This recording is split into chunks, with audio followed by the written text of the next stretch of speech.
The lawyer didn't rush the final line, and to Elara Carter, the room shifted, not with curiosity, but with quiet dismissal. By then, everything that mattered had already been claimed. Cash accounts, investments, properties, each one neatly handed to people who hadn't even bothered to show up until the end. Elara hadn't moved. "I leave the property on Ridgeway Hill, the house, the land, and everything within its boundary." A pause. Then the laughter came. "That place?" her brother scoffed. "It's practically falling apart." Someone else smirked. "Congratulations. You just inherited a problem." A few quiet chuckles followed. Nothing loud, nothing kind. Elara lowered her eyes, letting the words settle. While they walked away richer, she had been handed something no one wanted, or something no one had bothered to understand. Because as chairs scraped and papers changed hands, one thing didn't feel right. The lawyer wasn't looking at the others. He was watching her, carefully, as if she was the only one in the room who had actually won. Elara had learned a long time ago that being part of the family did not mean being seen. While her siblings moved through life with effortless confidence, she had spent years trying to prove she belonged, only to be quietly pushed aside. Bills had a way of stacking up faster than she could clear them. Rent, loans, and the lingering cost of past mistakes pressed down on her like a constant weight she could never fully shake. She worked longer hours than anyone ever noticed, taking whatever she could find, yet it never seemed to be enough. At family gatherings, she was always the quiet one at the edge of the room, listening while others spoke over her or around her as if her presence barely mattered. Respect was something they reserved for success, and in their eyes she had never earned it. Even now, sitting in that polished room, the distance between her and them felt wider than ever. They had always taken the best, the easiest, the most valuable pieces of everything, leaving her with whatever remained, and somehow she had learned to accept it. But something about today felt different. Not because she expected more, but because for the first time, the weight of being ignored did not feel like an ending. It felt like the beginning of something she could not yet see. For years, she's had been the one who waited, who adjusted, who stayed quiet to keep the peace.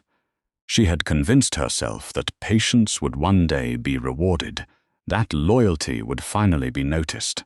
But sitting there, hearing their laughter, watching them claim everything without hesitation, something inside her shifted.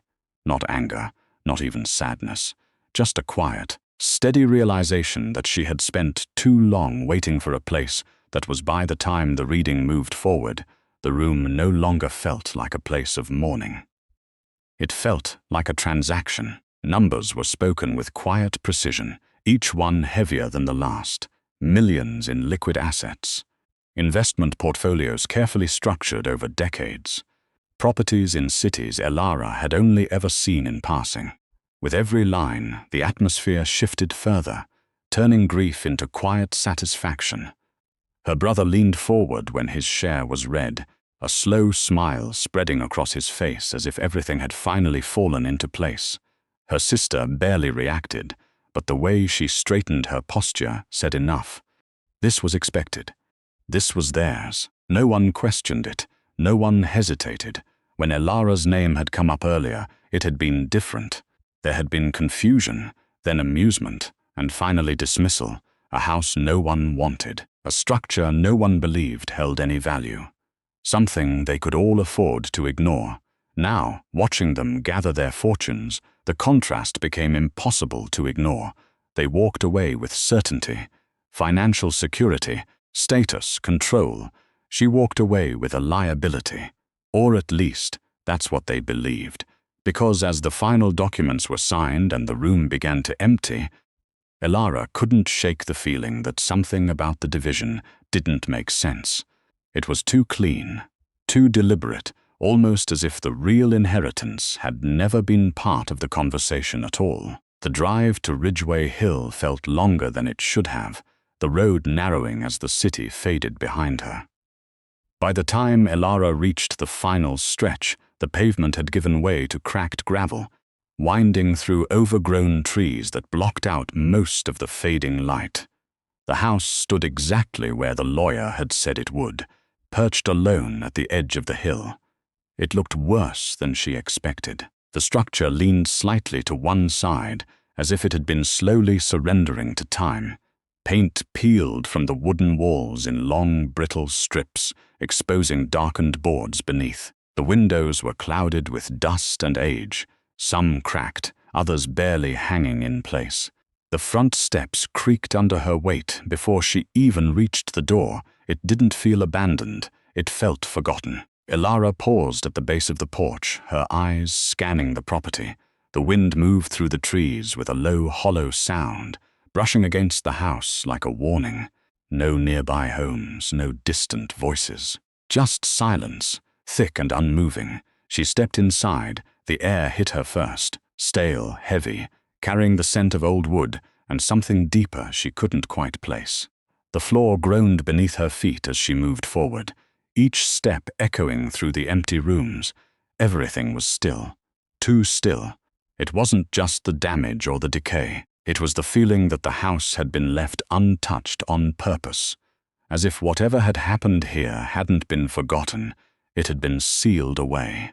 And now, somehow, she was standing right in the middle of it. Elara moved slowly through the house, each step measured, her eyes adjusting to the dim light filtering through the cracked windows.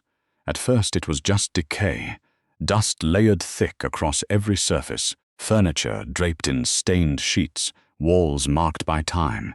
But the longer she stayed, the harder it became to ignore the details that didn't fit. The first thing she noticed was the doors, not broken, not damaged, locked. Every room along the hallway had a solid, intact lock, the kind that hadn't been touched in years. She tried one, then another. None of them budged. It wasn't neglect. It was intention. Further inside, her fingers brushed against something carved into the wooden frame near the staircase. She leaned closer, faint markings almost invisible beneath the dust. Not random scratches. Subbles repeated. Deliberate, a pattern. Her pulse slowed, then sharpened. Why would anyone mark their own house like this? She stepped back, scanning the walls more carefully now. Once she saw it, she couldn't unsee it. The same markings appeared again. Near the ceiling, along the corners, even faintly etched beside a closed door at the end of the hall. That door felt different, heavier, as if something on the other side was pressing back. Elara reached for the handle, her fingers hesitating just before contact. The air around it felt colder, almost unnatural. For a moment, the house seemed to hold its breath with her. This wasn't just an old place falling apart. Something had been controlled here. And whatever it was, it hadn't been meant to be found this easily. The sound came just as Elara stepped back from the locked door. A knock. Sharp. Sudden. It echoed through the house in a way that made her chest tighten. For a second, she didn't move. No one should have been out here. No one even knew she had arrived. The knock came again. She turned and made her way to the front door, the floor creaking beneath her feet. When she opened it, a man stood a few steps back on the porch, older, weathered, his expression unreadable. He said without greeting. Elara frowned slightly. "Do I know you?" "No," he replied, "but I knew the man who owned this place before you." Something in his tone made her straighten. "Then you know why he left it to me?" The man shook his head slowly. "No one knows why he did anything. That's the problem." A pause settled between them, heavier than it should have been. This house, he glanced past her, toward the dark interior. People stopped coming here years ago. Not because it's broken, because something about it isn't right. Elara crossed her arms, trying to steady herself. "What does that mean?" He looked back at her, eyes sharper now. "It means things were hidden here. Things no one ever fully understood." The wind shifted, colder this time. "If you're smart," he added quietly, "you won't go looking for them." Then he turned and walked away, leaving her standing in the doorway, the silence behind her suddenly feeling much louder than before. Elara didn't close the door right away. She stood there, watching the man disappear down the gravel path until the trees swallowed him whole. The silence returned, heavier than before, pressing in around her. For a moment, she considered leaving, but then her eyes drifted back inside. The house felt different now. Not just old or abandoned, but deliberate, as if every locked door, every carved mark had been placed with purpose. The warning hadn't scared her away. It had pulled her deeper. She stepped back inside and shut the door firmly behind her. This time, she didn't wander. She went straight for the staircase where she had seen the markings earlier. Running her fingers along the wood again, she followed the pattern more carefully. It led her upward, each symbol spaced just enough to guide her without being obvious. At the top of the stairs, the hallway narrowed. The air felt tighter here, colder. Most of the doors were locked like the ones below, but one at the very end stood slightly ajar. Inside, the room was almost empty, except for a desk. Dust covered everything, but the surface of the desk looked disturbed, like someone had touched it not too long ago. Elara moved closer and pulled open the top drawer. Inside lay a folded piece of paper and a small rusted key. Her breath caught as she unfolded the paper.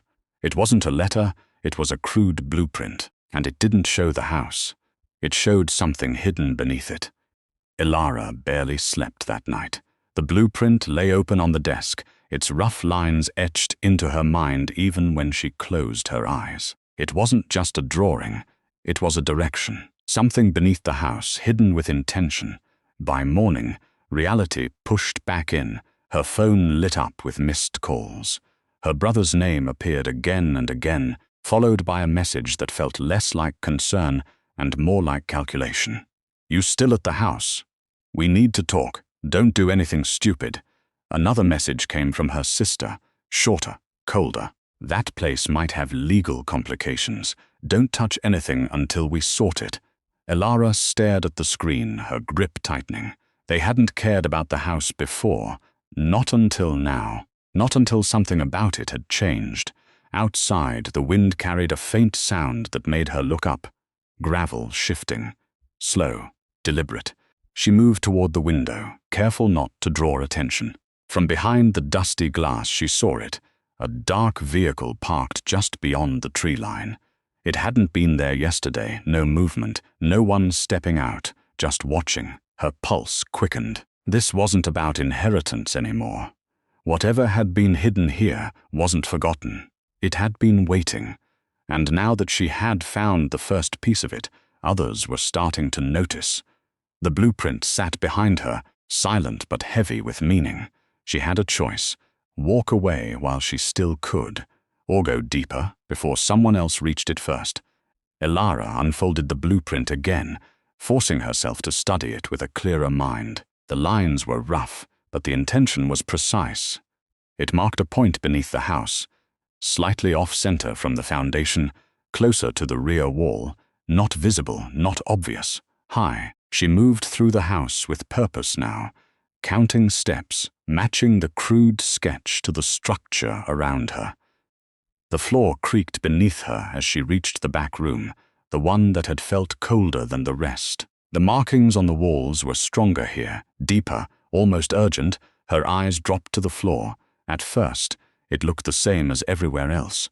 Old wood, worn and uneven. But when she stepped closer, she noticed the difference. A faint seam, barely visible, cutting across the boards in a perfect rectangle. Her breath slowed. She crouched down, running her fingers along the edge. Dust shifted, revealing a thin gap where wood met wood. This wasn't damage, it was design. The key in her hand suddenly felt heavier. She looked around the room again, searching for anything that might fit. Her gaze stopped on a small iron plate near the base of the wall, almost hidden behind years of neglect. A keyhole, dark and untouched. Her pulse thudded in her ears as she stepped toward it. For a moment, she hesitated. Then she pushed the key in. It turned with resistance, the mechanism grinding like it hadn't moved in decades. A deep click followed, low and final. Behind her, the floor shifted. A section of wood lifted slightly, just enough to reveal darkness beneath. Not an accident, not decay. Something had been sealed here. And it had just been opened. The floor panel didn't open fully. It lifted just enough to reveal a narrow gap, as if whatever lay beneath had been sealed to resist time itself. Elara dropped to her knees, fingers pressing into the edges, trying to force it wider. It didn't move. She exhaled sharply and looked around the room, her eyes landing on a rusted iron rod leaning against the wall. Grabbing it, she wedged the tip into the gap and pushed down with all her weight. For a moment, nothing happened. Then the wood groaned. A sharp crack echoed through the room as the panel shifted another inch. Dust burst into the air, thick and choking, as if the house itself was resisting her. Elara coughed but didn't stop. She adjusted her grip and pushed again, harder this time. The resistance fought back. The hinges screeched, metal grinding against metal in a sound that made her teeth clench. Her arms burned, muscles straining as she forced the rod deeper into the gap. "Come on," she whispered under her breath. Another push. Another crack. The panel finally gave way, swinging open just enough for darkness to spill out beneath it. Cold air rushed up, sharp and stale, carrying a scent that didn't belong to an ordinary basement. Elara froze for a second, chest rising and falling as she stared into opening. It wasn't just hidden. It had been locked away, and whatever was down there had waited a long time to be found. Elara lowered herself into the opening, her hands gripping the rough edges as her feet searched for something solid below. After a short drop, her boots touched cold concrete. The air down here was different, thicker, preserved, untouched by time. She pulled her phone from her pocket and switched on the light. The beam cut through the darkness slowly, revealing walls that weren't part of any ordinary basement. Smooth, reinforced, built with intention. This wasn't storage, it was a vault. Her pulse quickened as she stepped forward, the sound of her footsteps echoing softly. The space opened wider the deeper she went, until the light finally reached something that made her stop completely. Roars. Perfectly aligned rows stretching into the shadows. At first, she didn't understand what she was looking at. Then the light steadied, and the details came into focus. Heavy steel containers, stacked and sealed, wooden crates reinforced with metal edges, each one marked, labeled, catalogued. This wasn't random. This was organized wealth. Elara moved closer, her fingers trembling as she reached for one of the crates. The lid was secured, but age had weakened it. With a sharp pull, the seal cracked. Inside, tightly packed bundles sat in perfect order. Cash. Her breath caught as she stared at it, the realization hitting slowly, then all at once. Not a small amount, not forgotten savings, a fortune. She stepped back, turning slowly, letting the light sweep across the entire vault again. Dozens, no, hundreds of containers. The scale of it was overwhelming. This wasn't luck. This had been built, protected, and somehow, out of everyone, it had been left to her. The worthless house above her head suddenly felt very different. Because buried beneath it wasn't just value, it was power. Elara stood in the center of the vault, her breathing uneven, her mind racing to make sense of what she was seeing. This wasn't just hidden money.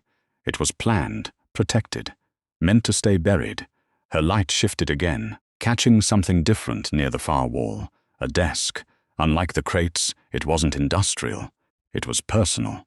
Old wood, worn edges, a single chair pulled back as if someone had left in a hurry. Elara moved toward it slowly, every step echoing in the silence. On the surface sat a leather-bound journal. Her fingers hesitated before opening it. The first page was dated decades ago. The handwriting was sharp, controlled. If you are reading this, then they have already taken everything they thought mattered. Elara's chest tightened as she turned the page. The entries told a story she had never been allowed to hear. Years ago, the fortune had been built by one man, quietly, carefully. But the family she knew had never earned it. They had taken it, manipulated records, claimed ownership through legal tricks and silence. He had seen it coming. That's why he moved it. That's why he hid everything beneath the one place no one would ever value. The house, her hands trembled as she read the final lines. They will always chase what looks valuable.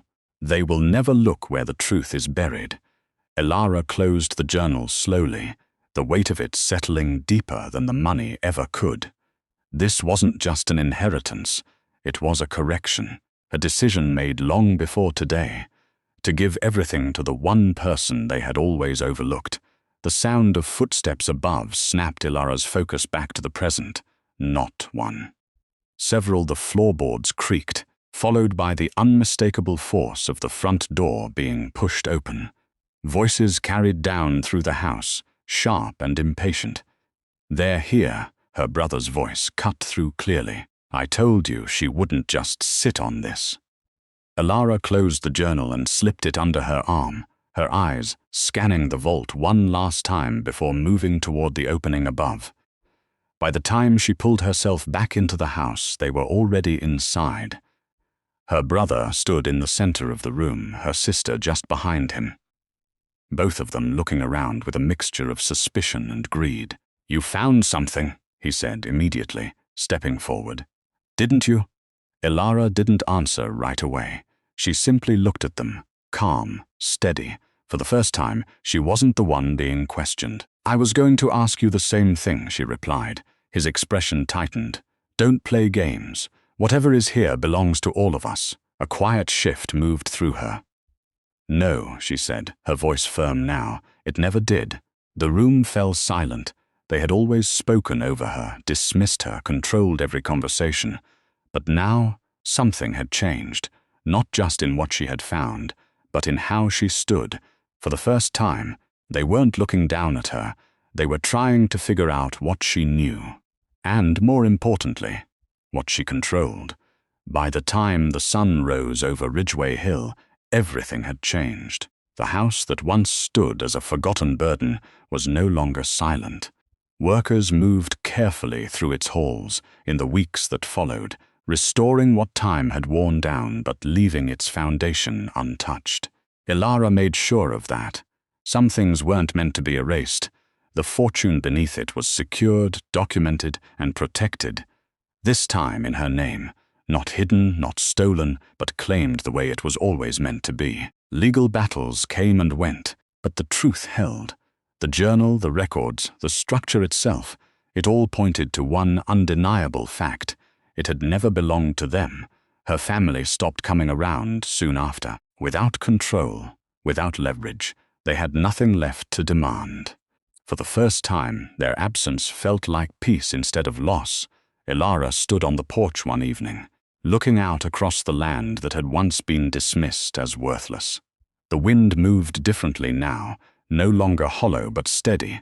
She hadn't just inherited a house. She had uncovered a legacy built on truth, protected by patience, and given to the one person no one thought to choose. Sometimes the greatest fortunes aren't the ones everyone fights over. They are the ones quietly left behind, waiting for the right person to see their worth.